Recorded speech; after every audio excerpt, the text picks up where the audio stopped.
Un point d'écart seulement entre Nantes 15e et Montpellier 14e. Il faut encore prendre des points pour être sûr de rester en Ligue 1. Les Nantais doivent jouer sans Restiguieta et surtout Gilo Boggi en défense. Montpellier se présente dans ce match à l'extérieur sans Bakar Montagno et surtout Hilton, son capitaine. Et c'est Nantes, la première équipe, à exercer du pressing sur l'adversaire. Le centre au deuxième poteau, Serge Gakpé récupère la balle et ouvre le score.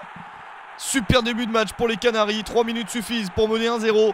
Troisième but de la saison pour l'attaquant international togolais après ce centre de Banel Nicolita. Les Nantais restent sur 9 matchs sans victoire.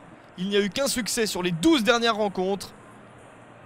Ils sont décidés à faire un résultat. Pourquoi pas sur ce match, ça fait déjà 1-0 et bientôt 2. Sur ce corner de Gakpé, la reprise de la tête de Kofi Djidji, le joueur d'origine ivoirienne, qui inscrit son premier but en Ligue 1 à la 21e minute. Montpellier vit une première demi-heure très difficile. Mais peut-être un coup de pied arrêté pour se relancer pour les hommes de Roland Courbis. Et c'est le cas avec le pauvre Kofi Djidji qui devient le premier joueur de la saison à marquer un but dans un match, mais également un deuxième contre son camp. Assez incroyable pour ce joueur et Montpellier en profite pour revenir à 2-1. La mauvaise intervention de Joris Marvaux qui est en retard. Et l'arbitre qui s'approche pour sortir le carton rouge. Montpellier se retrouve réduit à 10 dans les arrêts de jeu de la première période. Un handicap qu'il va falloir essayer de surmonter en seconde période pour essayer d'égaliser. Et pourtant Montpellier a de moins bons résultats en ce moment. Une victoire sur les 6 derniers matchs.